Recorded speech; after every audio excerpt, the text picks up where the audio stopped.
Uh, we live. Welcome back to the On the Shoulders of Giants YouTube channel. I am Joseph Ward, the founder, owner, and creator of On the Shoulders of Giants. And if you're new to this channel, welcome, welcome, welcome. To all my returning viewers, I appreciate each and every one of you all for helping make this channel grow, for helping this channel grow, making this channel what it is. When I put the information out, you all interact with me, you comment, you tell me everything that's on your mind, whether I like it or not, whether you should say it or not.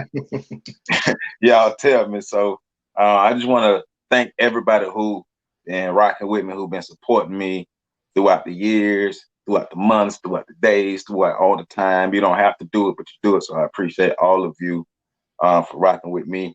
Remember, please, hey, subscribe to On the Shoulders of Giants. Subscribe to the channel. Hit that subscribe button and that notification bell. So when I drop these videos, you'll know what's going on. Remember to like, comment, and share. So they say if you like the video and you comment, that's gonna help more people see it. So if you want to support a black business, you gotta like and comment this video. And if you do that and share, you supporting a black business. So that's how we get down. So y'all welcome, welcome, welcome to the stream. So we got a good one today.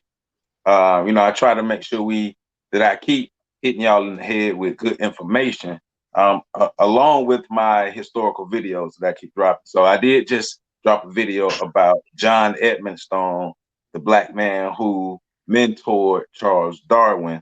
John Edmonstone was a brilliant taxidermist and educator. So make sure you check that video out as well, and some of the past videos that I've gotten up. Hey, so check this out. According to the YouTube analytics, this is video number 300 for this channel. And I'm like, damn. What? Right.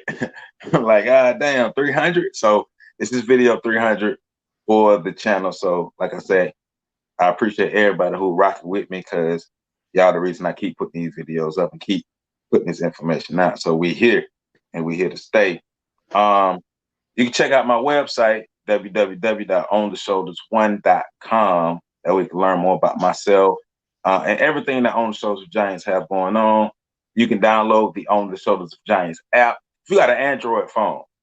The only reason it's not, well, I have an Apple app built, but I refuse to mess with that Apple App Store. So we got to think. I'm looking for some techie ways. I'm gonna put that out there. Maybe I know he's listening. Look for some techie ways to get the app on the iPhone. But there is an On the Shoulders of Giants app for Android available on the website. So when you log into the website, you'll see the phone with the app information. You can go check that out, and it's a lot of quiz information. It's information to help you learn more about the people that I feature in my blogs and in the videos, as well as On the Shoulders of Giants is once again a podcast at freedomtrainradio.com. So go to www.freedomtrainradio.com. On the Shoulders of Giants once again a Once podcast. again. So you can catch it in your car, you can catch it on the go while you're jogging, while you're working out, all those things. And you can also support On the Shoulders of Giants on Patreon at patreon.com/OTSOG. You can also get your hands on my online course. I got one up there now. I'm definitely going to put more, but the online course available on Patreon. So patreon.com/OTSOG. You can support me for as little as $1 a month. It will be a recurring charge when you're on Patreon, but it's a little as $1 a month. You can support me and help me grow my platform to inform as many people as possible.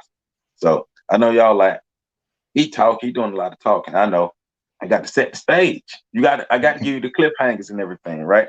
So I got my homeboy in here with me today.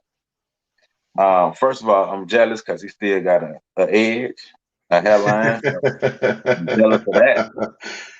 Ah, But this is the gentleman that I podcast with. So once again, freedomtrainradio.com is the home of the Freedom Train Network. So we podcast together. We do a lot of community things together.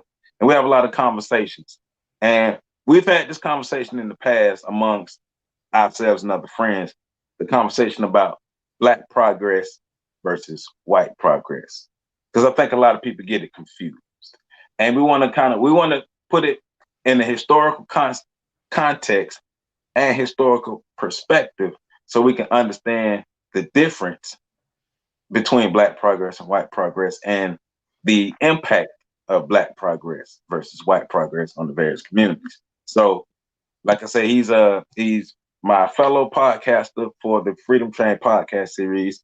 He's also the host of Lessons from the Screen, which is a podcast also on the Freedom Train network at www.freedomtrainradio.com. He's the founder of Pacts Inc., PACTSINC, PactsInc.org. This is the website right here on the screen, PactsInc.org. He's the founder of PactsInc.org. He has a black belt, Lean Six Sigma. He my unofficial IT person. He's a historian himself, and an all-around good guy he's an author, and he's gonna tell you about his books and everything that he got going on too. So y'all give it up for Mr. Patrick Irvine. What's going on, bro? Oh, we ain't got the fat man in the suit. He's just totally opposite. Yeah. We ain't got all the other stuff over here just yet. I got you. No, we good. We good. Thank you for having me on this platform. Oh yeah. You know, people, we keep them separate, but I appreciate it.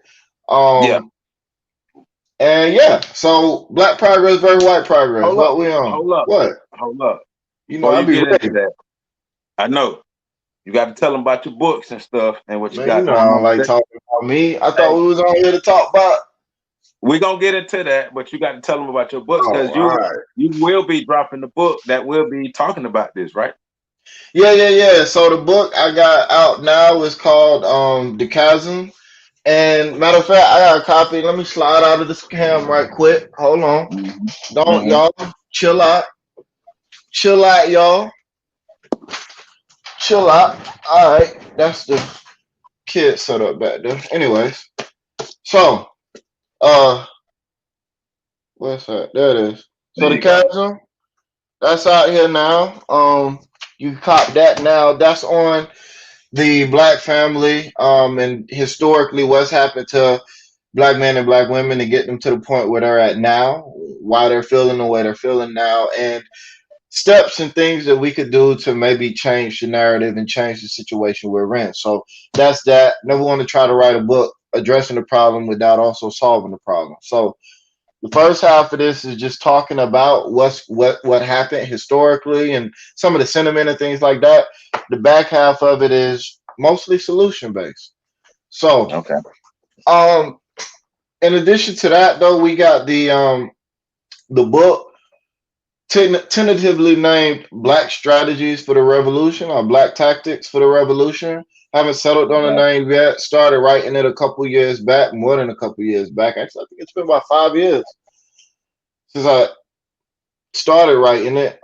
Finished it up a couple years ago, and it's been in the editing process ever since. But that book is actually going to be going deep into strategies and tactics and things like that. So, you know, it's going to kind of not necessarily like an art of war type deal, but kind of like this is some ways that you could think about moving, strategizing, and doing what you try to do to try to move Black people to a place of equality. And there's a good chunk of the first half of the book that talks about Black progress versus white progress. It was something I first wrote about back when I was writing for Urban Intellectuals way back in the day.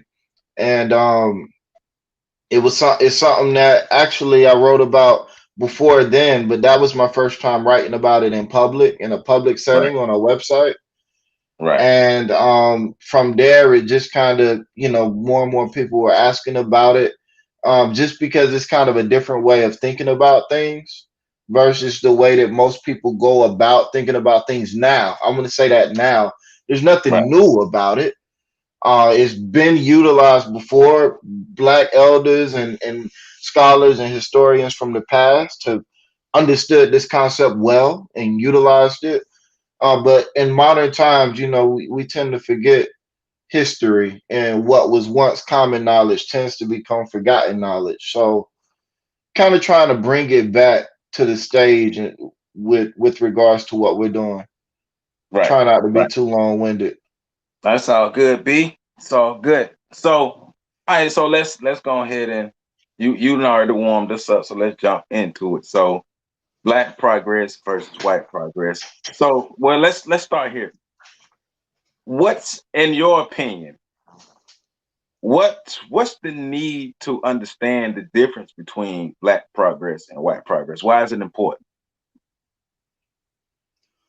Well, it's important because you need to know what the end goal of every action that you take is going to be. And you need to know what you're shooting for. So if you're shooting for black equality, Mm-hmm. but everything that you're doing is centered around uh, white progress or getting white people to view us as equal, then there's a whole part of the coin that you're missing that is it's not going to end up turning out the way that you think it should.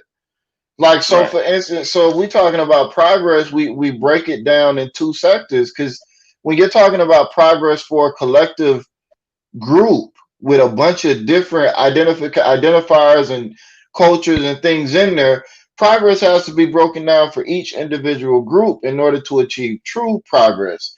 And so Right. that means that every group is going to have to change something or do something different in order for the whole to rise. If you're trying to get one group to be on another level, but you're solely focused on another group that's not that group, then you have to consider that you might be doing a disservice to the group that you're actually trying to help. You might not be helping them at all. You might, in fact, be hurting them or hindering them.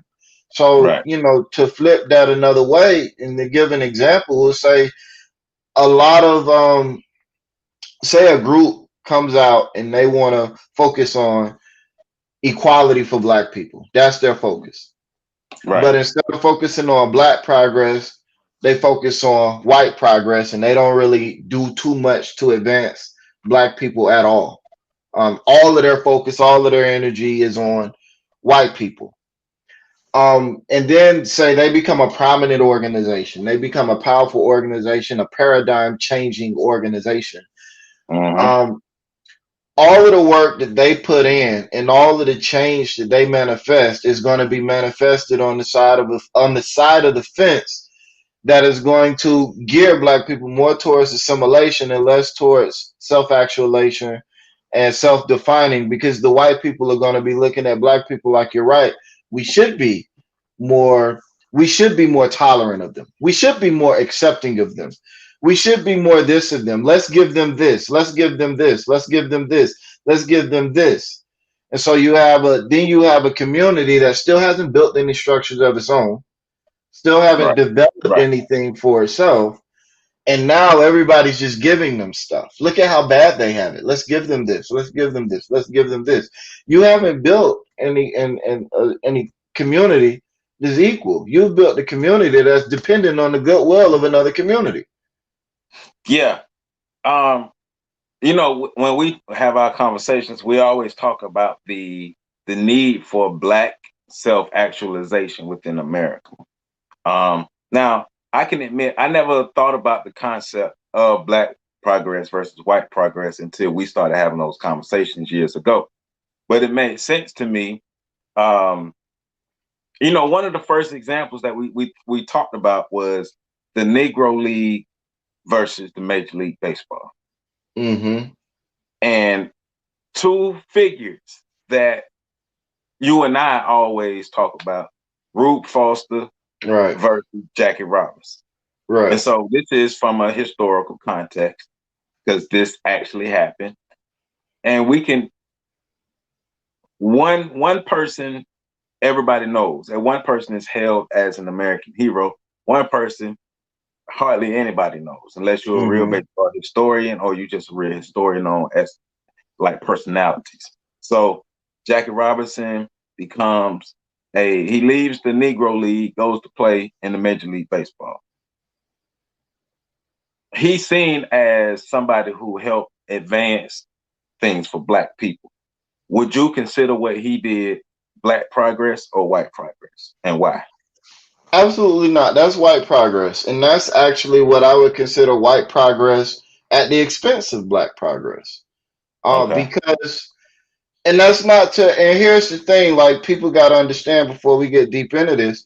It's not saying that one is bad and one is good, one is evil, one is not. You know what I'm saying? Like one is preferred for me as a black person, and Right. the other one would be preferred for, you as a white person or whatever the case might be. But um, the viewpoint that I have is what Jackie Robinson did by going to the Major League Baseball, the White Boy League, and leaving the Negro League. He was the first to kind of undercut what black people were building. Right. Um, and he opened the floodgates for what would eventually become the dissolution of the Negro League. And so from the white perspective, great. We got a black guy coming over here to play basketball. Look at how inclusive we are. Look at how accepting we are. Look at how tolerant we are. That does take, it took a major step for white people to do that, to overcome what they were doing. Like a Negro can play, and we know that all white people went down for it. But enough were, because of the perks. We're not gonna get into that right now. Maybe we will. But because of the perks, they were Yeah. down. So they allowed it to happen. They backed it, they celebrated it, and next thing you know, the floodgates were open. Immense change happened in the world of Major League Baseball and sports. What did that do for black people though? No longer were they in control of their own league. No longer were they in control of their own destiny in terms of entertainment, in terms of the sport itself, in terms of the finances that went through the sport, in terms of the secondary markets and all of that were impacted by the sport. A whole community was shut down because somebody valued white progress over black progress. And so another point of that would be, what I think would be equal progress would have been if, instead of Jackie Robinson leaving the Negro League and going over there, and white fans of baseball could have started just watching Negro League baseball. They could have, but we know why they didn't, but they could Right, have. right. But I'm just saying, in terms of Right. No, like you're right. what would have been equal progress, black people could have continued to progress with their league, and white people could have showed tolerance and acceptance by just watching Negro League baseball. There was no need to undercut the Negro League. And we see the same thing. That's a great point you bring up about the Negro League. We see the same thing happening right now with HBCUs. Yeah. Yeah. Yeah. Um. Well, see, yeah, especially that argument that I see some people have with athletes, and some athletes have amongst themselves about they try to frame it around the resources available at white schools versus black schools. And I guess the part that kind of gets me when they frame those arguments is, yeah, but you know how they got the resources. They got the resources off of Right. black labor.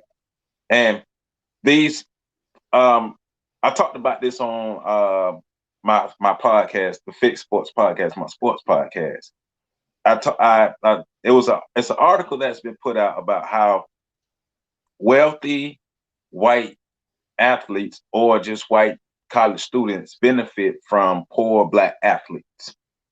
Mm-hmm. So, like Dr. Claude Anderson wrote in his book, Black Labor, White Wealth, the black people are the labor force. The black people bring in the money. The money helps the white institutions grow. The white people are able to compound that money and get more resources to help their institutions grow. While the individual black people and their families, they saw such a small portion of their labor go back to them. It's not even fair. It's not even funny.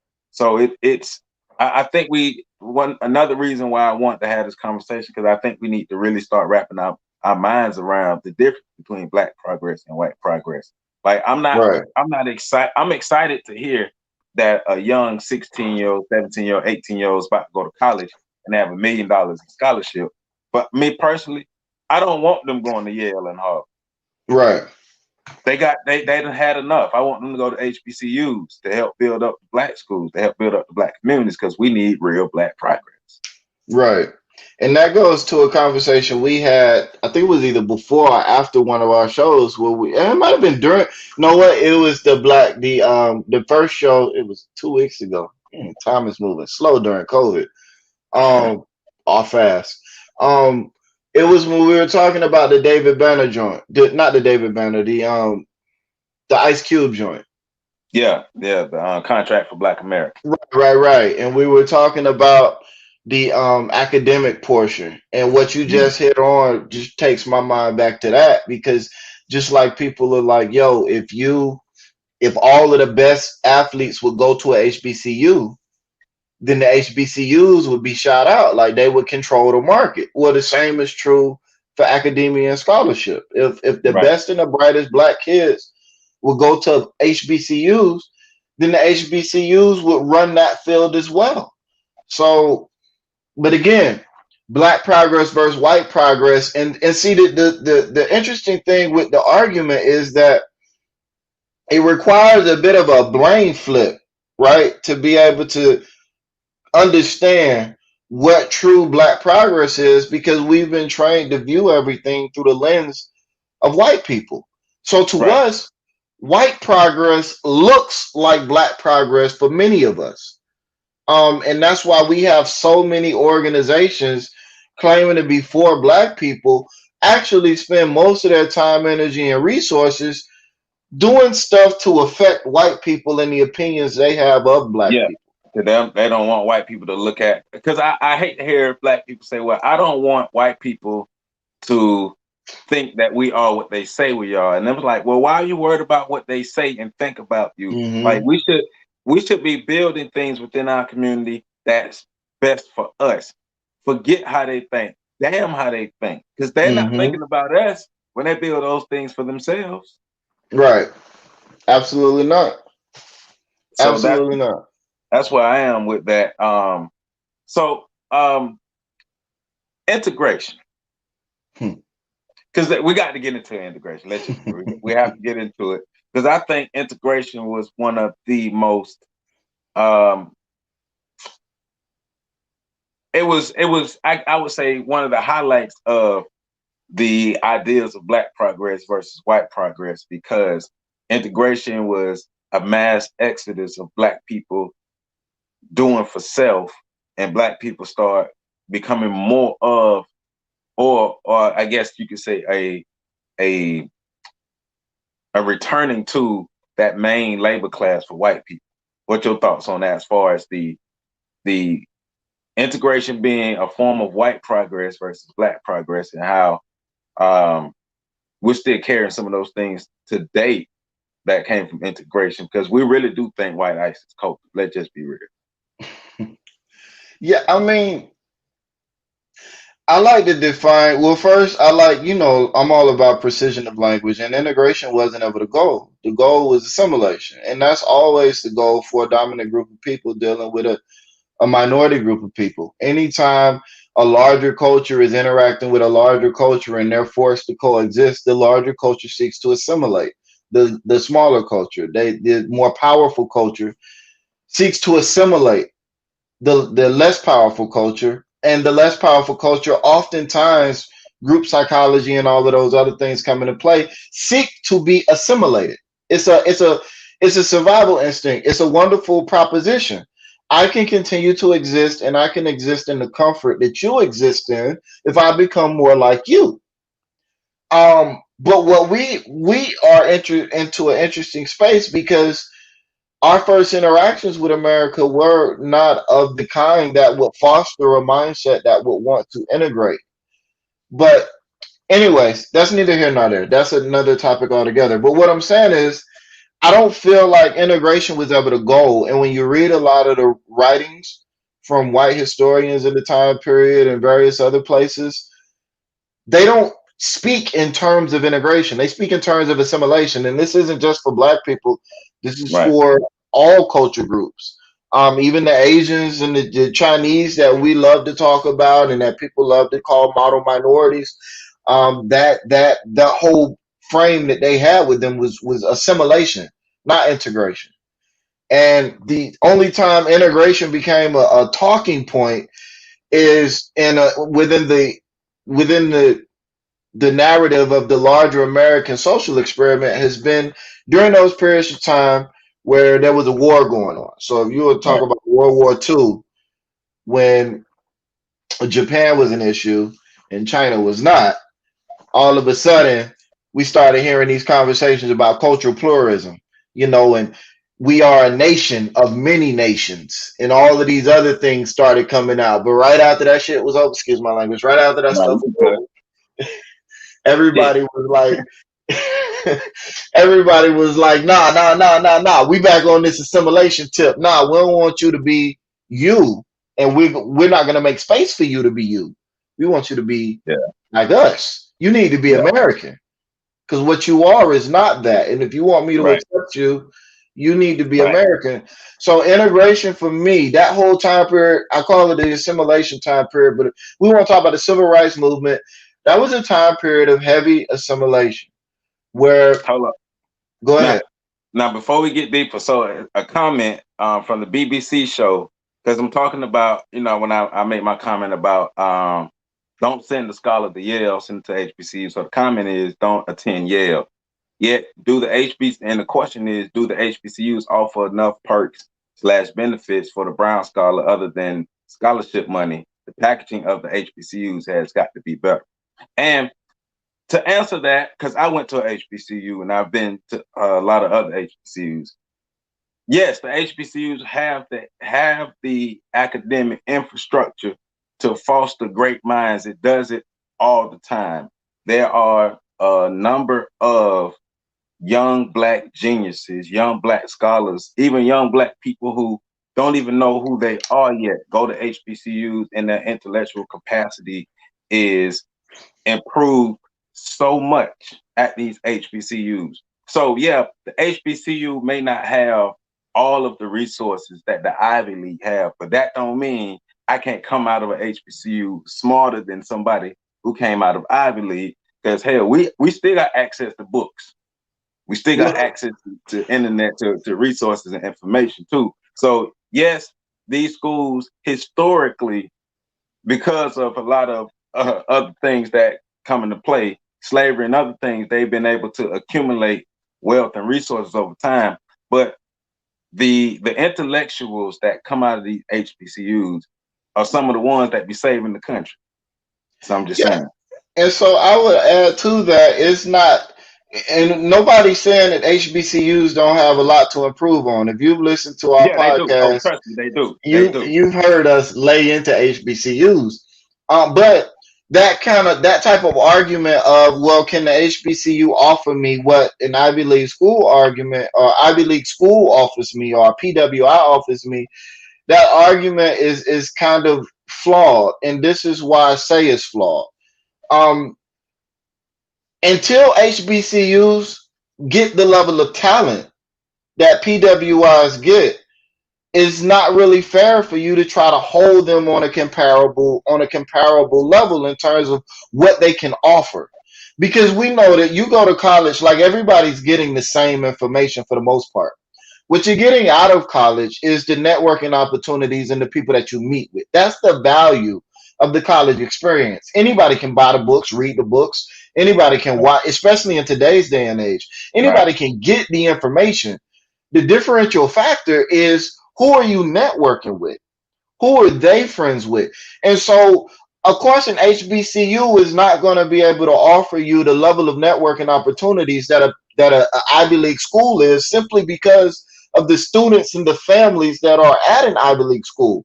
But that is never going to change if the view is, well, I'm not going to go to a HBCU because Ivy League schools got this. Like, that's the way paradigms continue to exist. That's the way things stay the same.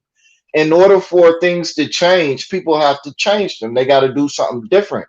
That means Black people that value Black culture and Black progress have to stand on it from the standpoint of, I might not necessarily have the same easy path that I would have if I go this route, but I still have a path. So let me go this route. Let me blaze the trail for the people that are coming behind me. so that it'll be easier for them. You know what I'm saying? Yeah. So just to follow it, this, then we move on. The follow-up comment is he's saying his when he graduated from two PWIs, his connection with himself and his culture deepened. But then he said what I was just about to say too. It does depends on the case. It is a case by case situation. But that's any school though. That's any Right. institution that you go to. So yeah, so we're on the same page on that. The case by case situation. Because I know I came out of HBCU with a deeper connection of myself and my culture, but I know a lot of people who came out of HBCU who still don't have no clue or nothing as far as historical or Black pride, anything like that, even though they were on the HBCU campus. But Look, I but yeah, went so to, we agree with that part. well, I went to a PWI and briefly an HBCU, and I will say the feel I had was better at the HBCU. And like I said earlier, the networking opportunities were better because of the PWI and the people I met there. But the thing that stuck me most, and it is going to be like you guys both said, you in the comment, a case by case basis. PWIs. The only reference to Black culture I got in my psychology courses at the PWI that I went to was as a counterculture, as a negative influence.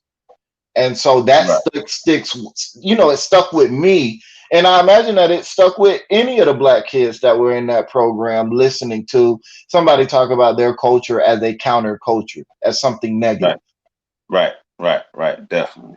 So, but let's jump back into where we were. So, civil rights movement, and you were talking Hmm. about civil rights movement being a little more of something that's a push to white acceptance versus you were saying that's a little more the integration. Yeah, no, it was, well, the civil rights movement was not integration at all. That was firm assimilation. That was, and I say this a lot, and people get mad, but it's my view.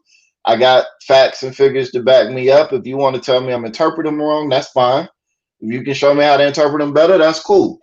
But the elders had a view that was more geared on Black progress. The youth were tired of that view, and they wanted change now, and they felt like the best way to get that change was to challenge white people, to get white people to change their views on Black people.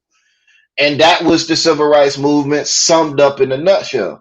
And so what ends up happening when you're not psychologically prepared for the certain changes that came, and this is a prime example of when you have white progress without the Black progress to match. White people opened up their doors, their shops, their this, their that, and the Black people ran in and left all their stuff alone.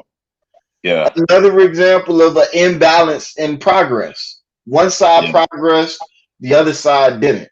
So that wasn't integration at all, because if we're talking about, my definition of integration is you get to remain as you are, and I'm going to make a space for you as you are where I am.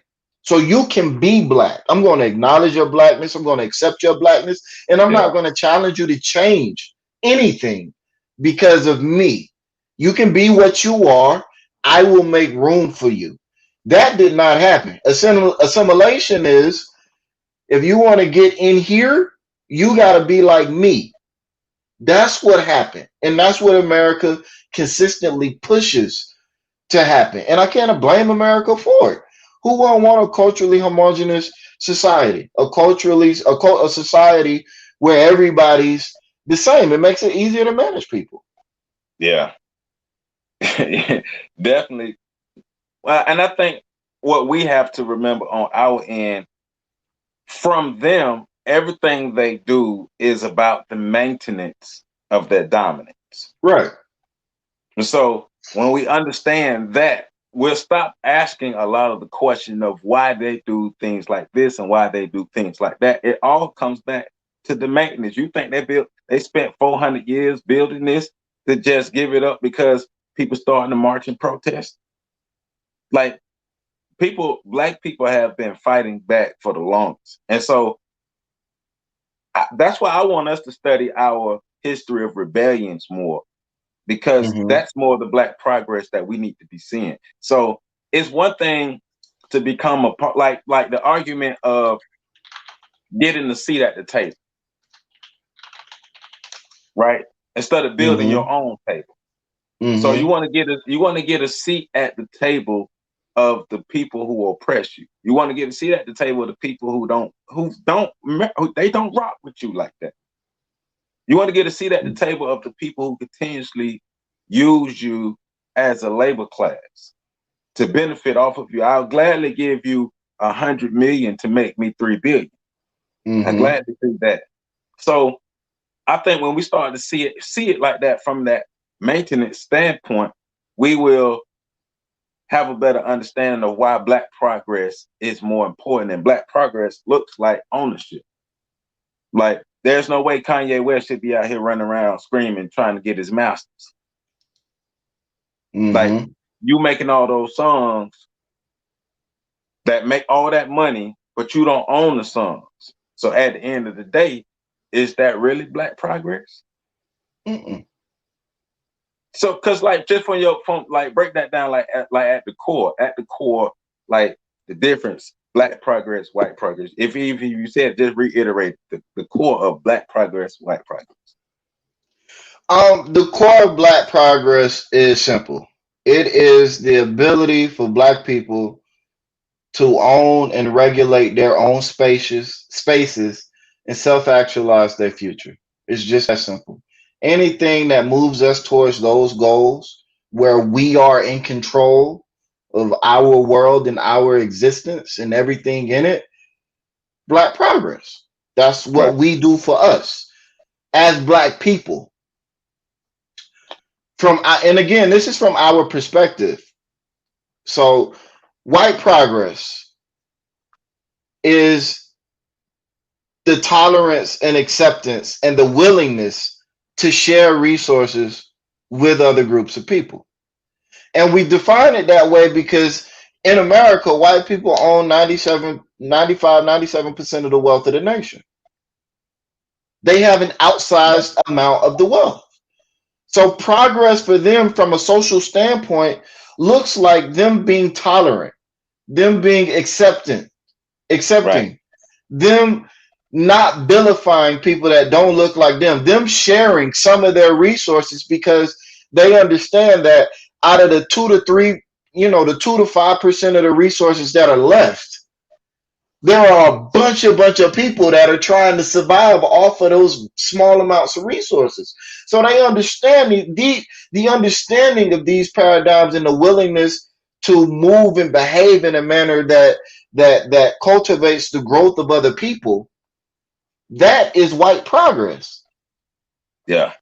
Yeah. So the argument of we need a seat at the table so that they can hear what we got to say, so that we can show them that we are human too, so that we can connect with them and they can connect with us. Those arguments are founded in the belief that if white people see me as human, they will change their view of me and be nice to me.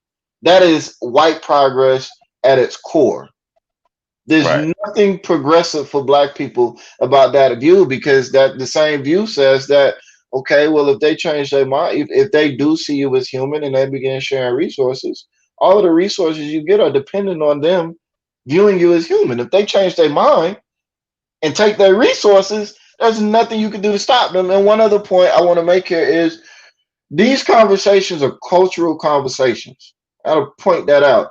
These are not individual conversations where we're talking about an individual white person or one white person here or one Black person there. These are cultural conversations.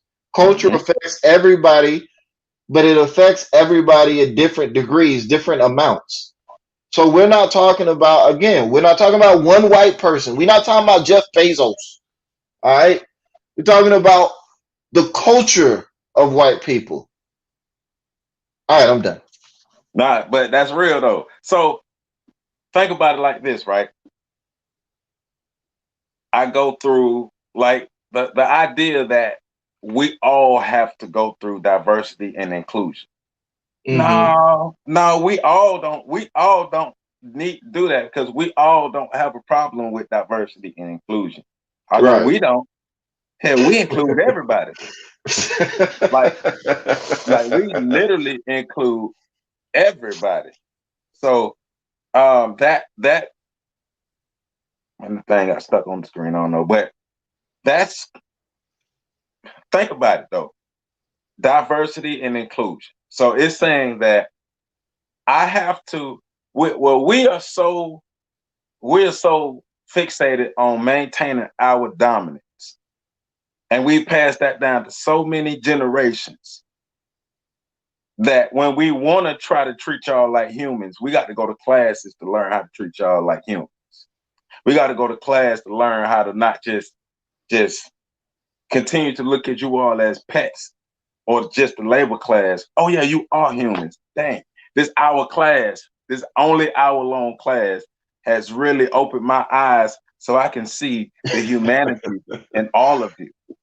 Like for real. And then, so that's white progress. Also, white progress is allowing the black female newscasters to wear their natural hair. That's not black progress. Right. That's white progress, allowing the black newscaster to wear her natural hair that she has to fight for. So Right. black progress would be having a whole black network that black people continuously support and grow. And it grows and grows and grows. And we don't have to worry about diversity and inclusion because hell, black people ain't never had that problem. Right. Right. And it's about black people. It's really about black people owning their own space. I mean, it's just that simple. So the diversity class is funny because, like you said, an hour-long class, 1 hour One long hour. class, one hour long class is going to undo centuries of social conditioning. Yeah. Okay. If only it was that easy. We would have been done dealing with this a while ago. Right. Um, but essentially that is what and it's sad that we even have to have these conversations, but we do still have to have these conversations because people don't seem to want to have the conversations. We're talking about you gotta deal with implicit bias, you gotta deal with explicit bias, you gotta deal with all of these other things that come into play. You gotta deal with people having feelings about people and they don't know why they have these feelings, they don't know where they came from. They just know that, you know, if my white daughter comes home with a black boyfriend, we got a problem. You know Well, what I'm see, saying? they on like they on code. Their code is so strong. They on code and they don't even know they on code. Right. And I like how he had the code. Exactly. Exactly. Speaking of It code, Pacts.com got a code. Go check that out. The code. is right.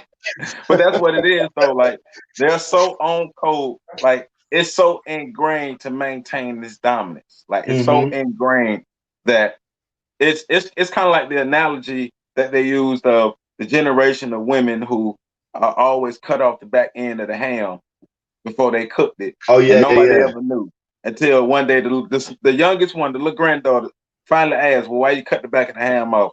Everybody talking about I don't know till you get to the grandma, to the great grandma, and the grandma. Oh, yeah, I just cut the back half off because when I started cooking hams, my oven wasn't big enough, so I cut the back Right. half of the ham off and so I could cook it. And I just always did that. So everybody looking crazy. Yeah. Because for But it's all the same these thing, generations, you've been wasting a half of a hand. right? But on the other side of that, being passed down was black people like searching hard for white acceptance. And in our search for white acceptance, we contribute greatly to white progress. Mm-hmm. And we ignore black progress. Because whiteness is still the standard for us, and that's an issue. We got to get past that. We have an inherent inferiority complex that's been passed down from generation to generation to generation, and we still haven't really been able to deal with that on a mass scale. And it's various reasons for that, but we haven't been able to deal with that, and that leads to black people wanting and needing white acceptance instead of looking. Because it's one thing to say that black power, black power, black pride. Like we was talking the other day, you could be pro black on Instagram and pro white in life, and that was by your Mm-hmm. act. And so that's kind of That's where a lot of us are. So how do we get to a point to where Black progress is what we're seeking? Black progress is the norm. It's natural. How do we get there? I think it's got to start with having real conversations with our kids and with each other about what we can do. And those conversations don't need to just stop at a conversation, they need to stop at actually doing something. Mm-hmm. But I think the focus has to shift. White people can't be the standard. We can't get Right. mad at what's going on and then turn and look at white people and say, I'm mad at you. That can't keep happening. You know what I'm Right. saying? At some point, we got to turn around and look at each other and be like, no, I'm mad at us. Because why do we keep doing this? Why do we keep giving them this level of control? Why do we keep allowing them to dictate so many different things? Why do we feel so powerless? And I think those questions are the questions that have to be asked in order to figure out how we shift it and how we right the ship. But at this point, we're not in a position to where, because you're talking about how do you change the paradigm and the thinking, the perspective of an entire group of people who, right now, at this very moment, are in the midst of a full on campaign to change white people's opinion of them. Yeah. Yeah. Especially with these elections. Yeah, with the elections, with the riots and all of that, what's going on with the Breonna Taylor situation, with the George Floyd situation, with all of these things that are happening right now. You look at what's going on with all of them. What's going on with all of them is masses of black people taking to the streets, rioting, trying to show white people, trying to make white people feel something, whether Mm-hmm. it's make them feel sorry or make them feel anger, or they just want to make white people feel something. You know what I'm saying? Like that whole viewpoint is white progress based. The Right. entire viewpoint is. So you look at what like the all of these organizations are doing out here that are stepping out and taking charge and center stage with the microphones and the this, that, and the third, and they chilling and talking with the shiny heads and all this on the TV. You know what I'm talking about? The whole viewpoint. Well, we are upset and we know that America is better than this, trying to play on American patriotism and all that. It's white progress. Right. Right. It's not Right. true. How do you know white? How do you know that America's better than this? America's never shown you that it's better than this. So what are you And talking what about? that's one thing I hate when either black or white people get on camera and say that. Well, they try to appeal to the moral image of what America is supposed to be Right. rather than what America actually is. America has never been good to anybody, any other group of people but white people. And America has been bad to different subgroups of white people. So let's just be real. So I mean, so like we got another question. It says, is it possible for black and white progress to ever be the same thing? So I have a. You want to go first? I go No, go first. ahead. Give your answer. Okay. So as of right now, no. As long as white people have a need, and not white supremacists, people who support white supremacy, as long as they have a need to have a dominance, as long as they have a need to be supreme. So as long as racism exists, as long as the concept of race exists, as long as white supremacy exists, black progress and white progress cannot be the same. And the reason is for the 400-year advantage economically and resources and psychological well-being and physical well-being and spiritual well-being. White people who appeal to white supremacy have been able to dominate for 400 years. So it's kind of like it's kind of and this is no shot when I say this, but it's kind of like asking, can I win a can black people and white people uh end in a tie in the race if white people have an advantage that's, let's say we running 100 meters, and white people only got 10 more meters to go, and we still got the other 90 meters. So you cannot have black progress and white progress ever being the same with the idea of race and racism and superiority. I would say as long as black people and white people exist in different cultures, it's not going to look the same.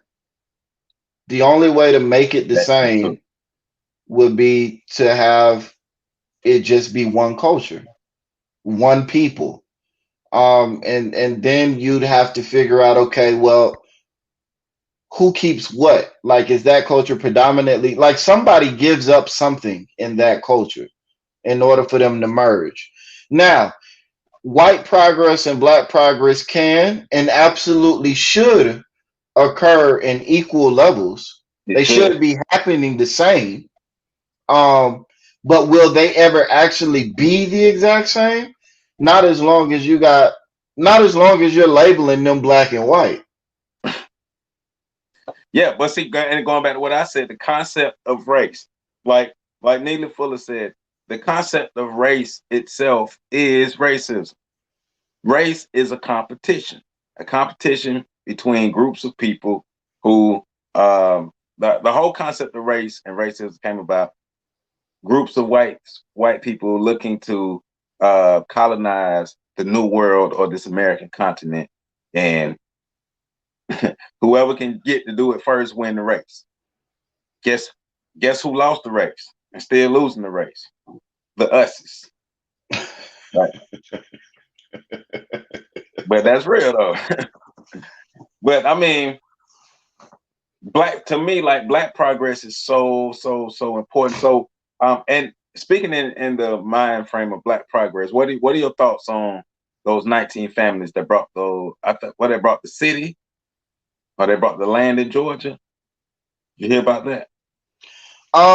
I heard a little bit about it. I'm not super familiar with it, but my thoughts on that are the same as my thoughts on anything when I see black people making moves. The first thing is like I'm happy that black people are making moves, but the second thing is like now I got questions.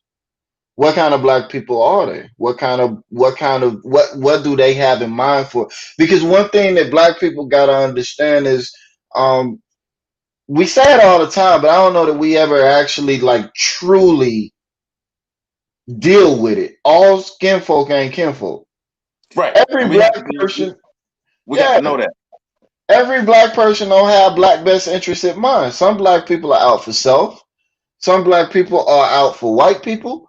Some black people are out for Asian people or Hispanic people, or they out for everybody but black people. And then you got black people that just don't really think about anybody, including themselves. They just move. Yeah. Um, and far too frequently, black people get in spaces to where the black community will celebrate them, only to find out later that this is not a kinfolk. This is a skinfolk. And And that we happens, see that. yeah, that happens more frequently than it doesn't happen. You know, every time you turn around, you see a black person making a move that we can be excited about, and then you hear them speak or you see what they do with it, and it's like, oh, well, that might as well have to And stay in the hands of a white person. dang Ben Carson. So, so I have the same view. I don't get it. I've become a hardcore cynic, pragmatist. I don't get excited about nothing black people do no more until I see them do something specifically for black people. So like Alan Smith or whoever, when I think that was his name, the billionaire investor guy, when he offered to pay off the student loans for all of those people, all of those black people at the HBCUs. On the face value, I Yeah. was like, that's dope. But then I was like, I want to see how it pan out though. Let me get the details. We heard about the black judges. I think that was a town Yeah. or something. And the whole Where all time. of the Yeah. judges was black. Oh, that's cute. That's cute. What's the incarceration like for black people in that town?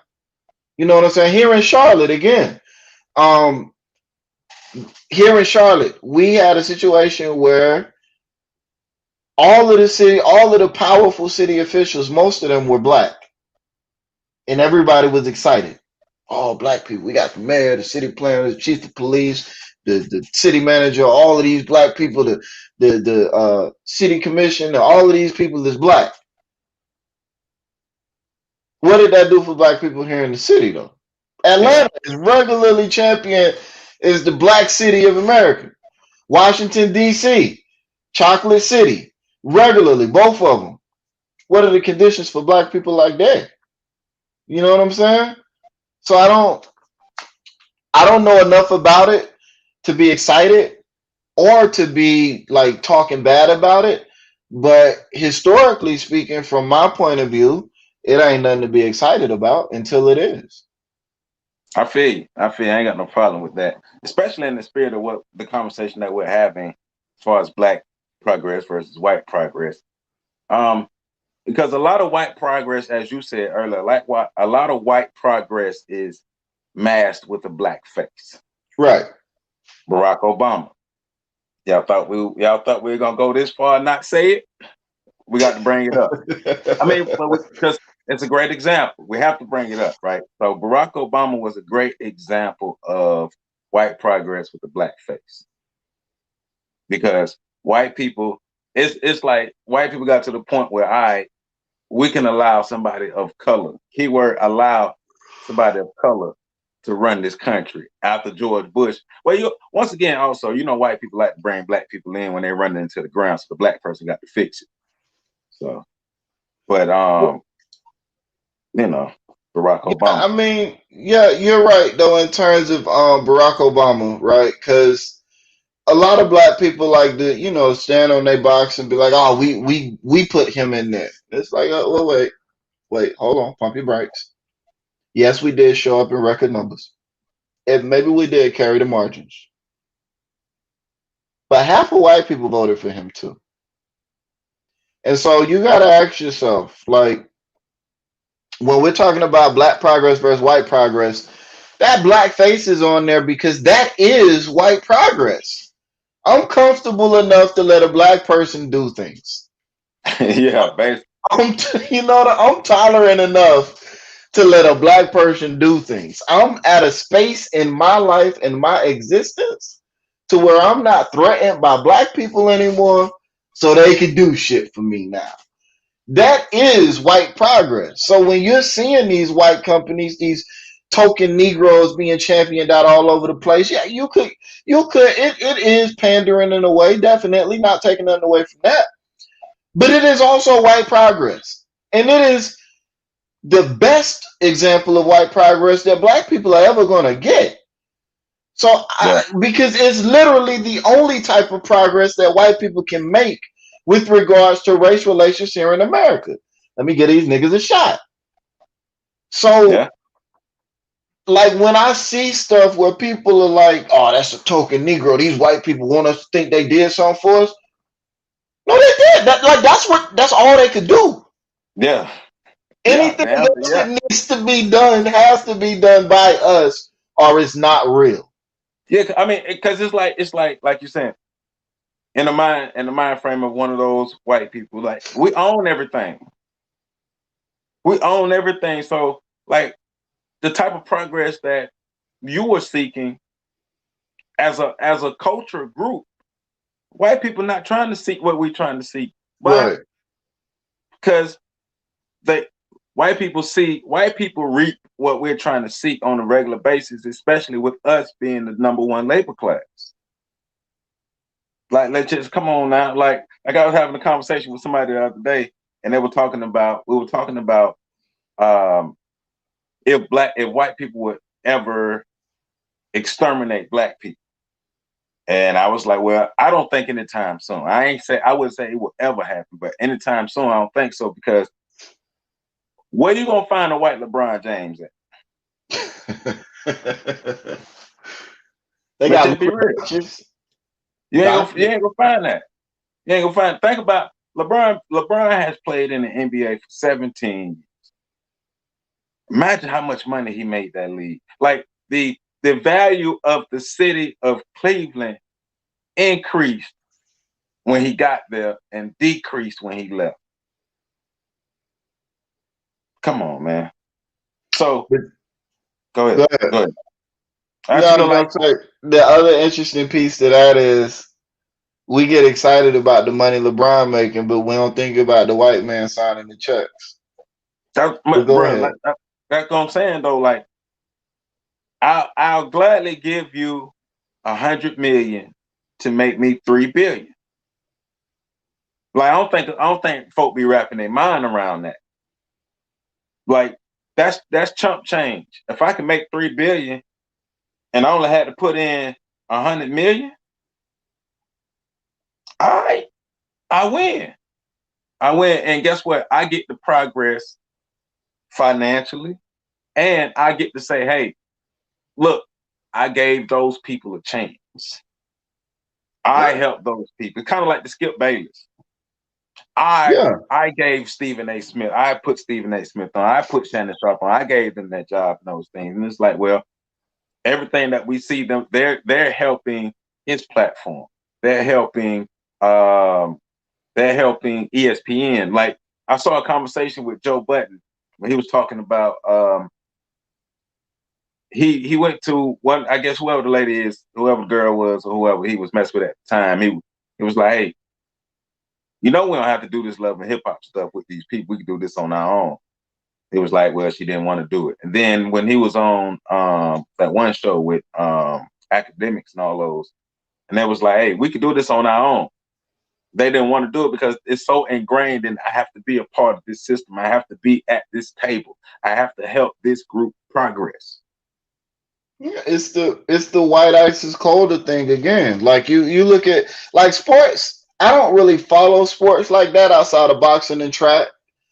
But the team oriented sports, and even boxing and track, but the team oriented sports especially are a great example of black progress versus white progress.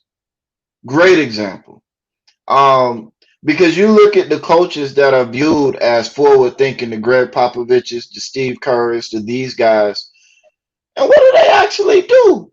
They just stand up and say, I understand why black people feel that way. They exhibit tolerance and acceptance. It's literally it. Yeah. That's literally it. That's all Yeah. they gotta do. Yeah. Now, you look at what the intern, and even in terms of the ownership, like who's considered a good owner? The owner that just it lets the players do what they want to do. Or because Jerry Jones could be considered a good owner. Hey, you niggas better toe the line, and if you kneel, you're gonna be off this team. Like like Jerry Jones made the Dallas Cowboys the wealthiest sports franchise in the world, losing with a whole bunch of black people on his team, making him money as they lose. Hey, but you look at the flip side of that though. Whenever anybody start talking about creating a black league, what do people? People dismiss it. I give you one better. Who support the Big Baller League? Who support LeVar Ball League? Who do that now? Oh yeah, nobody. Most people don't because it's too ingrained in black people's psyche that when white people build it, it's better than us. Even though we on social media screaming black this, black that, everybody wearing a melanin popping shirt, everybody love being this, love being that. We're pro black on social media, but we're pro white in our actions. And that displays itself all the way down the line because now in order to reach the people you want to reach, you have to utilize white institutions. It's like you got to go back there to talk to your people. You got to go to Facebook to talk to people about how bad Facebook is because they still on Facebook. You know what I'm saying? You Yeah. got to go to, you got to stream on YouTube to talk about what's going on with black people and why we need to develop our own streaming platforms and our own this and our own that because black people are there. So, with what we're What? doing right now. If we tried to do this on a, and we, if we posted this or we went live on a black streaming outlet, not only would nobody see it while we're streaming it, but nobody would come watch it after the fact either. Yeah, we got because we have to change our mindsets because a lot that goes into white progress or our share that goes into there's a I mean say this right. We contribute greatly to white progress consciously or unconsciously. I say it like that. And but that's the to me though, that's the beauty of the psychology of white supremacy though. Like Carter G. Woodson said, talked about in the miseducation of the Negro, the conditioning of the slave. And I'm paraphrasing. So I condition you to the point where I don't have to make you go to the back door. You're gonna go to the back door automatically and expect to be treated as a second class citizen. Because we continue to put our children in white spaces and tell them you have to be 2 times as better as this, 2 times better than that. Well, yeah, you just put them in an environment where you already have a disadvantage, or she already have a disadvantage. But that child will also come out of there with all other types of issues because it's like I was listening to somebody earlier today talking about teaching their young black daughters how to love themselves in an all-white environment where people are telling them that they're not beautiful. Well, get their asses out that environment and Right. stop helping them. Stop teaching them to help other people build their stuff. Like we got to get past that. Because we can't keep talking about black people. We need this. We need this. We need that. We need that. But we never concentrate on building for ourselves. Black progress has to be our highest priority. Well, and this is the thing, right? We got to understand that we're talking about black progress from our perspective and white progress from our perspective. Because white progress from the perspective of a person, especially a white supremacist, is to maintain power, like you said. Maintain dominance, maintain control. That is white progress from that perspective. And black progress from that perspective is black people either becoming white, becoming like me, or Mm-hmm. black people accepting their inferiority. Right, or going back to Africa. Right. And even going back to Africa isn't enough nowadays because we don't need you going back to Africa with your uppity attitudes riling up the Africans. You Right, know what I'm saying? Like, so, that's the space we're kind of in with this black progress versus white progress discussion, this argument. And it's interesting because as long as white people are the standard, and as long as we view white people as the standard, we're going to consistently be trying to transform black communities instead of developing them. And that's something that, I've been saying for years for those that haven't heard it. What I essentially mean by that is trying to transform black people into white people, trying to transform black right, communities into right, melanated white communities instead of developing black communities and black people based on our own strengths and weaknesses.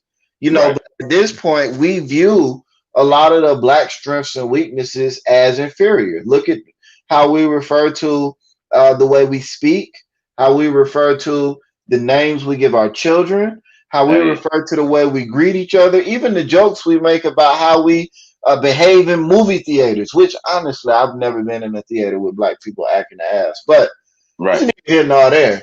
Um, all of these attributes that are labeled as black are typically labeled as ghetto and as inferior. right, So you think about it, right? When a black person gets money, one of the first things they do is they want to move it to the white part of town. And and they don't say I'm moving to the white part of town. Say I'm moving to the good part of town. right, I'm moving to the nice part of town. right, Not paying attention to the fact that you're a successful black person who never, if you grew up in the hood, you didn't grow up around successful black people. You never saw that. So now right. you have an opportunity to be that for another generation of kids, and instead of doing Nope, that, nope. you dip out.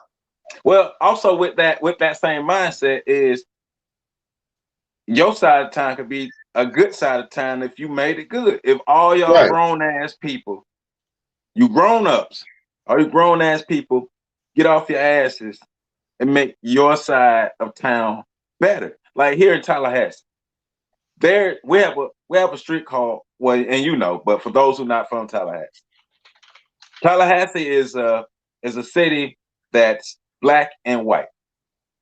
It's black and white, and railroad tracks literally separate FAMU from FSU, Florida State University, Florida A&M University. The south side and north side, it's two intersections. Tennessee Street is the main one because it separates the south side and the north side of town. But as you come further towards FAMU, there are railroad tracks that literally separate FAMU and FSU, and you can literally see the difference in the quality of living in certain parts of the south side. But Orange Avenue is like the main road on the south side. We could own everything on damn Orange Avenue. We could, but we're too caught up in fitting in. And the fact that we're too caught up in fitting in, we're not concentrate on building our own table. Like I don't want to see that the table.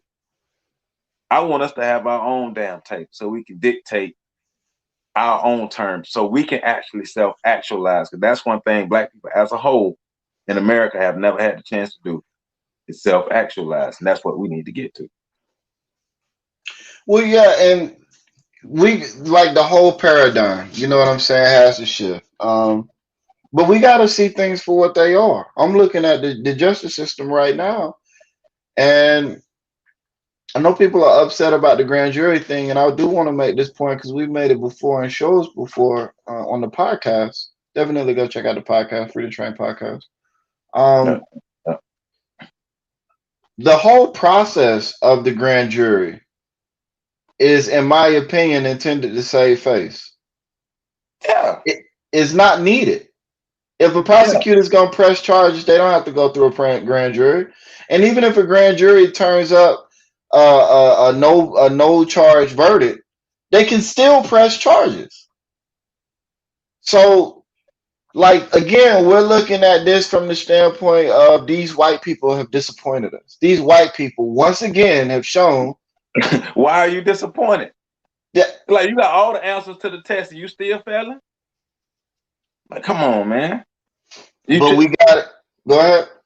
all right. So, what I had this conversation like because Black people are in an abusive relationship with white supremacy. We are. We're in a 400 or 500 year long abusive relationship with white supremacy. So I show you I don't like your kind every day. Like something bad happens to Black people that's racial every day in America. We can look forward to at least 4 or 5 Black deaths, either by police or vigilantes, that's going to be sensationalized by the news a year. We can count on that. We can count on white America and white supremacy being what it is. We can count on that. We can count on it stepping on us. We can count on it putting his neck, putting their knees on our necks. We can count on all of that. And we still surprised because, like we talked about the other day, it's not because people, to me, it's not because people don't really understand what's going on.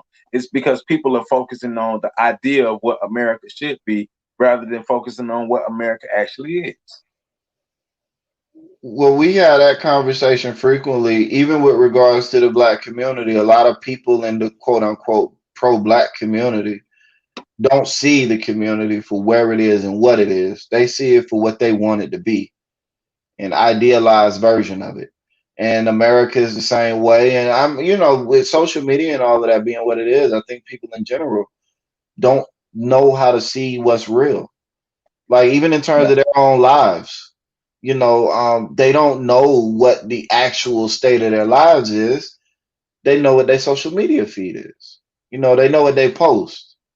and they use that to escape the reality of what's going on. And I think America as a whole does that. I think when black people look at what's going on in America with the community, they do that. I don't want to acknowledge that there has been no progress over the past 50, 60 years. I don't want to Right. acknowledge that in some regards, there's actually been regression over the Yeah. last 40, Yeah. 50, 60 years. I don't want to Yeah. acknowledge that. I Right. don't acknowledge that the civil rights movement, in terms of black progress, was a failure. I don't want to acknowledge that. How many can we even, like for a lot of people, we can't even have conversations about this legitimacy and the validity of the gains made during the civil rights movement, and definitely don't want to talk about the cost, because people, the first thing people to say, well, things are different now, things are better now. I can sit at the front of the bus, white progress, black progress would be owning the bus, but we did own the buses. We gave up our buses. Right. So I don't have to go to the back door of a restaurant. Great, white progress. Black progress would be owning the restaurant, and we did own the restaurants. We gave They up our restaurant. these are the things they tout as the victories that we've had over the last 50, 60 years. And to my ears and my eyes, those aren't black progressive victories. Those are white progressive victories. So when we're having these serious conversations about where we are as a people, about what's going on in America, and about what to expect from the future, even listening to the kids, I'm in a situation where I get to teach critical thinking to kids of all ages, black kids, and even to hear them talk about America and what we can do to change it. It's all so heavily focused on white progress. It's all so locked in on Yeah. getting white people to view me differently. The And change. Yeah. very little, if any. I recall the first time I introduced this concept to a class that like they didn't know what to do with it. It's like, wait, what? Black people, huh? Like, Imagine. go ahead. Now I just gonna say, imagine the sheep trying to convince the wolf to not eat it instead of just making sure the sheep does what it needs to do to survive. Yeah, but that's the space we're in. It's like, I don't, wait a second. You mean I can create for me and my community without having to be worried about white people? Yes. Yeah. In Yeah. fact, You really can. the majority of black people should. Now, I'm of a different mindset. I do think that there is a portion, and this is also an offshoot of the light worker, dark worker conversation that we regularly have. I view myself as a dark worker. There are other people out there that are light workers, but um, I'm of the mindset that there needs to be people out there, black, majority white, but some black, working on white progress, because that's going to prevent white people from trying to burn our shit down when we do build it. Well, So well, that's a that's the preventative measure. yeah, but that's the other end. Like, I have a video on this channel. Check it out. It's titled "If you build it, you must protect it," because we have a history of like what we're talking about. Black people doing what them doing for self is not new. It's not a new Right. concept. Matter of fact, I'm about to drop a video of a gentleman who did that in California in a couple days. I'm gonna drop that video. But if we build it, we must protect it. Right. So But the thing is, a part of the protection of that, we talk about propaganda a lot. Part of the protection of that is to minimize or reduce the risk of a physical altercation or of confrontation. So that's where I say you need to be able to and prepared to protect and defend what you build. yeah, But you also need to be taking steps to reduce or mitigate the chances of an attack occurring. That's where white progress becomes beneficial for black people. The problem I have with the current paradigm, too many people focused on white progress, not enough people. In my opinion, in my perfect world, if I could change the ratios however I saw fit, 90% of black people would be focused on black progress. 10% of white people or black people would be focused on white progress. And that's how I would have it. And of those 10%, the reason why a good chunk of y'all are there is so that y'all can report back on what these people are doing. Because the rest of us are so focused on the community and building that we're not really paying them no mind. So we don't want to be Right. surprised neither. So, Right. but that's my view. The problem though we having now is I say 80 to 90, maybe 95% of the action that I see is white progress oriented. And even if those people that are focused on black progress, they're becoming so jaded, so misaligned, malaligned, and so upset at the lack of support that they're getting that the amount of progress is being stifled. It's being Right. slowed tremendously. Right. Well, yeah. Well, we know from the ones that we know. I think for them, their black progress is the goal, but they want everybody to do it, and Right. that's not the case. So that's the part of a lot of the frustration is instead of being being down with the reality of everybody don't want what we're talking about. Everybody Right. don't get it. Everybody don't want to get it. But for those who are down with you, get with the ones who down with you, and y'all go get your progress. And when you get on your feet, help as many black people as possible. I mean, that's the thing. Like, but because it's sad to say all black people don't want liberation. That's sad to say, but that's the truth. All black people don't want liberation. So those who do, go find your liberation. Go get your liberation. Yep. And at the end of the day, I think it could be summed up by what do you love more? Who do you love more? Like to me, I try to take the hate equation out of it because a lot of people have heard me talk about black progress and white progress, and they're like, "Oh, you sound like you hate white people." I don't hate white people. I love black people. There's a difference. You know what I'm saying? I ain't got Well, time to hate nobody. I well, love that my people. for them to even say, well, for you, they take from your conversation of talking about black progress as you hate white people. That's an indictment on their mindset and their inferiority complex. Because hey, you black people can't talk about making sure black people are okay in America. White people should always be on top. Right. So that's what I get from that when somebody's saying, if you telling me somebody telling you that, yeah, they just telling you supposed to know your place, and you out here Oh not yeah. knowing your place. Well, like I said, the interesting part again though is that these are mostly black people. Because I really don't have this conversation in spaces with white people because um the viewpoint is just different. Not that they're incapable of it, but the viewpoint is just different. And I'm not one of those black people that's gonna be out here trying to wake up white people. Right, It's right. not my goal. If you That's are a Jane white Elliott's person, job. yeah, like that's white people job. Jane Elliott and Tim Wise, that's what they for. If you're a white person and you get down with what I'm doing, that's great. Like I'm not gonna Malcolm X you and tell you, like fucking from around me or nothing like like I'm just being real. I'm not, I'm chilling. I ain't got much for you to do, but if you want to listen, cool, whatever.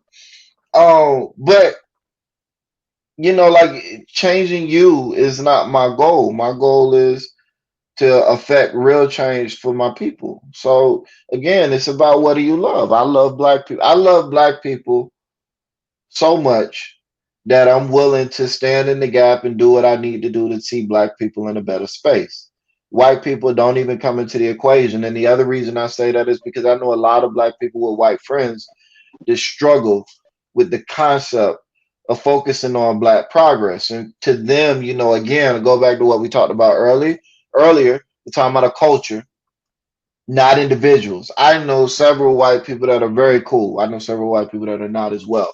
But when we're having this cultural conversation, don't none of Hey, that mean nothing. Y'all all get the same smoke. All right. right, right, right. I So mean, I mean, hey, we live with it every day. We, as a culture, black people, we like you just said, we all get the same smoke from all types of people all every day. Real quick in the comments, Bongani, I hope I'm we saying it got right. Is that comments. Man, we got these brothers going in these comments. I appreciate y'all too. I appreciate y'all tuning in. I appreciate you all's conversation. He was saying the video wasn't showing. The video was showing not available. So saying YouTube was on that bullshit, not letting them in. He finally got in. So man, I hope you're able to go back and watch the whole thing. If not, man, hit me up. Like hit me up and I'll make sure you can get this video. But yeah, but like they're saying, we do have to build our own platforms. Like even this, like we're on. We got to get our own. I'm sure there's probably another one out there. So like there is an alternative to Netflix. It's called Quality TV, built by Black people. So I mean, and let's make sure we go looking for the Black platforms. Let's make sure we do that. Let's make sure we go out of our way to support Black businesses. Let's make sure that we do what we need to do to take care of ourselves, because we can't depend on our oppressors to take care of us, to help us uplift ourselves. Word to Charlemagne. Yeah, that's a shot too. That's a shot To to you Charlotte, and your first Black podcast, whatever track. That's a direct shot. he said it was the first. I think he did. I could be wrong, but I think he did. Oh, you might, but yeah, well, I forgot the name of the network, but Charlemagne and them, yeah, they did start. But it's partnered with iHeartRadio, so Yeah. like we are truly free. Like the Freedom Train Network, we own that. Like we are truly free. We can do whatever we want and say what we want, and all people can do is just not listen. Like we 100% independent and we own our stuff. So and ours is directed. It's black. It's media designed to free your minds. It's media for Black people. It's podcasting for Black people. So like we have to like the brother say, like Nemesis X saying, it's no one else's obligation to build us up as a nation. Goddamn right. It's our job to do what we need to do for ourselves, and we don't do it. We're gonna continue to be at the mercy of our oppressors. But that's what we're talking about here. Black progress versus white progress. It's not the same. It's different. And Black people need to understand that and shift their thinking. Shift Yeah. their thinking. And the reason I keep going back to trying to rationalize and trying to get Black people to understand with regards to white people and individuals and culture and what that is, because I know, especially from dealing with the kids and the adults and the people that I deal with on a regular basis, there's a real struggle there for a lot of these people. They're not comfortable because of the way they've grown up, the way a lot of this information is introduced to them, the way their brains are wired, and even going back, with the genetic memory and the things that have been carried forward, epigenetics and all of that, they really struggle with how can I do this and be this and still be the same person to these people. And it's the understanding that what we're talking about when we talk about Black progress has nothing to do with white people. It has nothing to do with them. It's a total self-isolated, self-sustaining viewpoint. We don't go any further into thinking about white supremacy out and white people outside of thinking about what we need to do to defend what we built. Right. Outside of Right. that, that's it. Like, so you can be in those spaces and be comfortable and be who you are. Just know, okay, when I'm building something, this is the goal. This is what I'm Right. standing for. My Right. goal is for Black people to be here, and I'm gonna do whatever I can to help make that happen. Right. And it's our job. Once again, it's our job to save ourselves. It's our job to do what we need to do to concentrate on ourselves. Every like other groups of people in America concentrate on themselves. That's how you have a whole Chinatown built. Several Chinatowns in several cities have them built. It's perfectly okay for groups of people to concentrate on themselves. Everybody does it, but we're the only ones who have a problem with it. We're the only ones who feel like we are being racist or discriminative, or we're being bigots if we concentrate on self. And like you said, though, it's a mental thing. We have to shift our thinking. Pleasantly things in the comment says, he says, new concepts and new viewpoints. So I will do my part to wake other whites. Thanks for letting me hear your voices, man. We appreciate you listening. Hey, And we do appreciate you doing that. Like it is, like we say, it is white people's job to make sure we take care of black people. I want to say with regards to bigotry, that's one of the problems. And you know, every time you say bigotry, I kind of get triggered a little bit. So because America, society as a whole has become a very bigoted place. You know what I'm saying? Like people have a legit problem with other people that think differently. Like the realm of tolerance and acceptance for other people's ideas and viewpoints and positions on certain matters is crazy how intolerant the world is in general. And this is on all sides of the spectrum. Progressive, liberal, conservative, no matter what you label yourself, America as a whole right now is one of the most bigoted places I've ever heard of or been Yeah. in or whatever.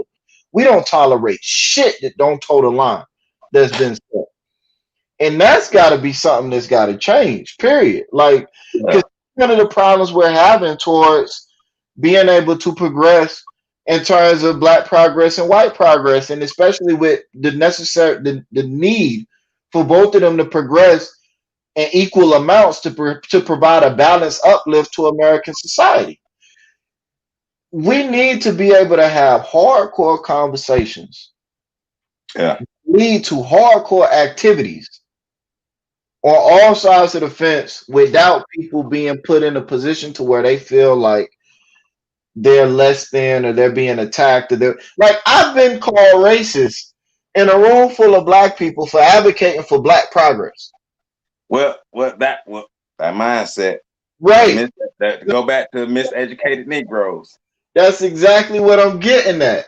So we've got to and so when you ask the question of well what can we do to start again mid stride we're trying to change we're trying to fix our form. Like I coach track and field, love sprinting. Mhm. And one of the things that I know is that if you are training a kid to run properly, to sprint, not run, because sprinting and running are two separate things. You can't train a kid to sprint while they running. You can't train a kid to sprint while they sprinting. You got to slow them down to a walk. And we got to restructure, we got to reprogram the muscles in your legs to move a different way from the start to finish, from the way you jog to the way you lightly stride to the way you full out sprint. Everything has to be rebuilt. So we're in a situation now, though, where we're having to reprogram our brains while engaged in heavy mental activity. It's a tough pill to do, and that's why I said I think it has to start with the younger generations. We've got to be more serious about talking to kids, introducing concepts to kids, even concepts that we don't necessarily agree with or like, and allowing them to take those steps and make those changes that we as adults are not capable of making because we've been pre-programmed so thoroughly. You Yeah. know what I'm saying? So Yeah. I think that's where it's got to start with the kids because they're not being asked to do the heavy lifting and figuring out what's wrong with the world right now or figuring out a game plan for fixing the world right now or anything like that. And I'll tell you what the solution is not. The solution is not pretending like there aren't cultural differences between black people Well, and white people. See, and I'm glad you said that because one of the comments is saying so he's asking, is segregation okay as long as it's not forced? And so it goes along with what you were just saying. People are different, and people tend to group with their own people, and there's nothing wrong with that. That's perfectly okay for people to group with their own people. The problem with the problem that we had in America during the time of segregation is it was separate and unequal with white supremacy, Jim Crow, and the legacy of slavery and all those things on top of that. That was the issue with that. It was when those white people who support white supremacy, when they saw black people progressing on their own, they did what they need to do to come in and destroy it. And so whether it was ideas of integration or it was physical force coming in, we're gonna burn a cross in your yard, we're gonna put these hoods on, or we might not even put hoods on, and we're gonna do a Wilmington on fire. We're gonna do a Black Wall Street. We're gonna do a Rosewood. Those are the things that we're gonna do because we have to maintain dominance. But segregation, people grouping with their own is natural. Well, here's the deal, right? And again, we're towing into like group psychology and culture and things of that nature. I'm precision of language is one of my watchwords, or one of my phrases. Like, be careful that you make sure that you understand what you're saying and what you mean. Segregation has negative connotations to it. It speaks and implies a message of forced separation, state sponsored separation. That is always going to be a bad thing because it's forced, it's state sponsored, it's mandated. Separation is also another one of those words that has a negative connotation to it. So, and I don't say these things to measure out the way that white people would respond to these words. I say these things because black people have a negative reaction to these words. And so Right. we're talking about black progress. We got to accept and move in the space to where black people actually are, not where we think they should be or not where we wish they should be. So, precision of language. There is, like you said, Joe, there's nothing wrong with people grouping together. There's nothing wrong with having schools that are 98% one race versus the other. In fact, my argument has consistently been that having black people sit in classrooms with white children is, in fact, white progress, not black progress. You know what black educational progress would be? Having black people writing and having black people's stories integrated into the curriculum and the textbooks. In that situation, it doesn't matter where your kid go to school. It could be a white kid going to an all-white school. They're gonna get that black that lesson that teaches them to appreciate Mhm. black people. And black people going to an all-black school is going to get that same message as well as the standard message of what white people have done for America. Like, that is the type of thinking that we're talking about where it becomes a cultural thing. So separation, segregation, two words that are designed to set people off because of the connotation and the history behind them. People grouping together to be with their own is culturally normal. That's what happens. That just is what is. You're more comfortable with people around you, and nobody should be vilified for that. White or black, nobody should be made to feel bad for wanting to be around, you know what I'm saying, their own Right. people. Why Right. wouldn't you want to be around your own people? Right. The problem comes in when you start having negative feelings and negative emotions towards other people. So, Hmm. to the point, to the question that was asked, is segregation bad? Yes, segregation is totally bad. It's forced separation. Is separation bad? Depends on the connotation. Certain people will take it as a negative. Is there something wrong with people grouping together with people in a similar cultural group? Absolutely not. There's nothing wrong with that whatsoever. And matter of fact, it's something that you can't stop. It's something that you absolutely cannot stop. And Human people do it behavior, naturally. yeah, it's going to happen. And if you force people to exist in a multicultural space, guess what's going to happen? One, either they're going to segregate or separate or group together within that space in even tighter groups, or a larger, more dominant culture is going to aggregate amongst all of those people where they're going to become one people, and then they're going to separate themselves from everybody else that's not like them. Like, so no matter what, you've got separation coming, and there's nothing wrong with that. And that goes back to the bigotry thing, where people being made to feel bad for wanting to be with people that are like them, or for wanting to stand on their block, or for being proud of who they are, or whatever the case might be. All of that stuff is irrelevant. Be proud of Yeah. whoever you are and group with Whoever whoever you you want are. to group with. whoever, like, right. I mean, that's that's what we've been fighting for, right? I mean, essentially, that's what we've been fighting for. To hey, white supremacists, leave us the hell alone. All we want to do is just we want to exist as people within our own realms, thrive, not be your labor class. Just leave us alone. But if the concept of race and racism didn't exist, if white supremacy didn't exist, you would still have groups of people battling because people have always tried to rule the world. But the concept of race was created, and it took things to a whole nother level as far as the dominance of one group over the next, because it went from, all right, let's say I'm in Florida and you in North Carolina, so it went from the Floridians versus the North Carolinians. So we're gonna march up to North Carolina and we're gonna take over your state. But now racism says, all right, well, we all white, y'all all black, and we want to control Florida and North Carolina. So all y'all white people in Florida, hey man, we better than them black folk that y'all down there with. So let's all have the same mindset and let's just take over all of this. It was a new way of conquering lands and conquering the world, and it's been working for a long time. It's been Hey working. man, group psychology 101, right? You group up with things that are like against things that are different. You know what I'm saying? And it's honestly it's true. If aliens descended from outer space with the intent to wipe out humankind, racism would go away Yeah, because we would all understand that we we're got to work all together. alike and they're different and they try and fuck all of us up.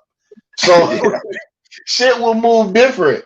And it's the same with white supremacy. I find it telling that you had all of these wars and all of these conflicts and all of these things going on all over Europe.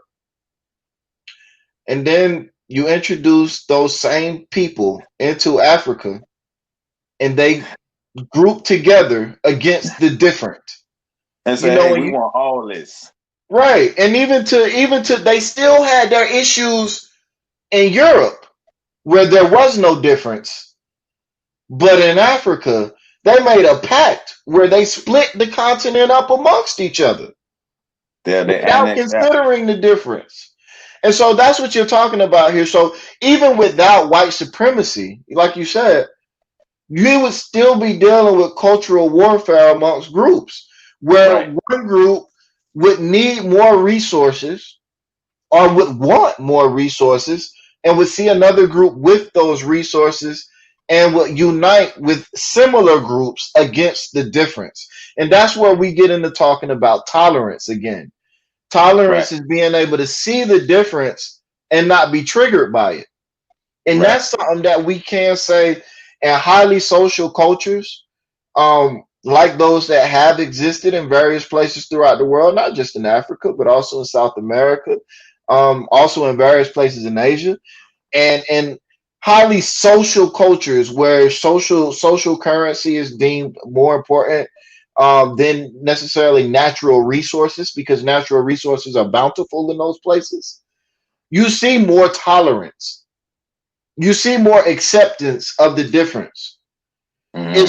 It's when you get into the places where natural resources were scarce that you begin to really see a lack of tolerance and more of a grouping of the same against the difference because I want to continue my line. I want to continue my culture. I want to continue what's me. I want to continue me. You're not me.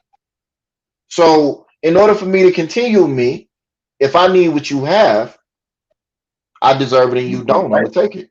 I'm gonna take it. I mean, the movie 300 was a great example of that. I mean, it wasn't about race. It was about the Persians coming in because the Persians had conquered so much of the world at the time. Persians coming in and say, all right, well, we want this little area over here. And all right, we got to fight these little Greeks. And it was funny. The movie was funny because they sensationalized the loss, but it led to the. But Come on, bro. they did. They did. I mean, Stop it. because it was. it was the Battle of Thermopylae that they sensationalized. That those 300 people lost, but they were supposed to Right. lose. You got 300 people fighting a whole army. Now it was valiant that they lasted as long as they did, but that was the beginning of the unification of Europe.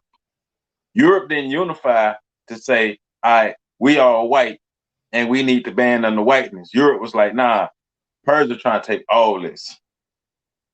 So we got to make sure we keep this land. But you know, one thing we do have to, and Professor Carlton Jones talks about it all the time, the difference between allies and friends.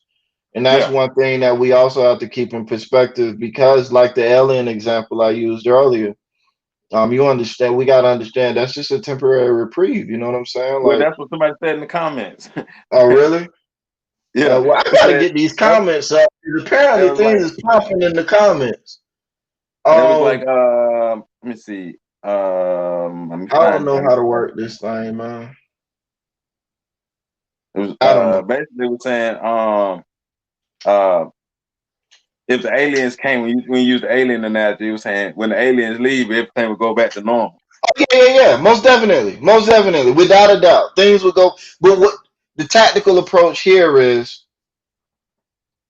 we use those moments of having a temporary reprieve to progress in terms of what we need to do.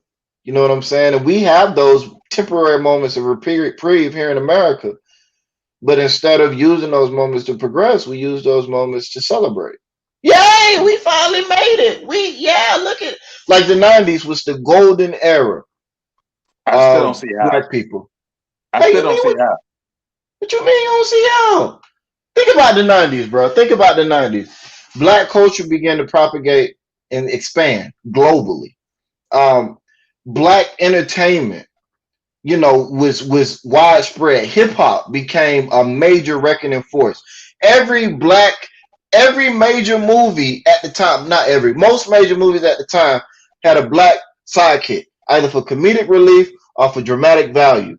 Like, during the 90s, black culture, in terms of its global impact, was at its zenith. It was at the greatest point that it's ever been, in my opinion. You could argue the Motown era and all of that. The only reason I would argue against that is because in the 90s, we had television was more populated. The internet was starting to come along. Cable television was really picking up. Blockbuster movies were really beginning to become international.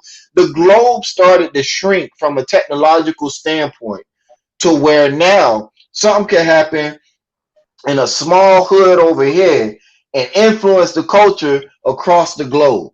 And so black people, in my opinion, we were at our peak power in the post civil rights era in terms of status, wealth, influence, and control in the 90s.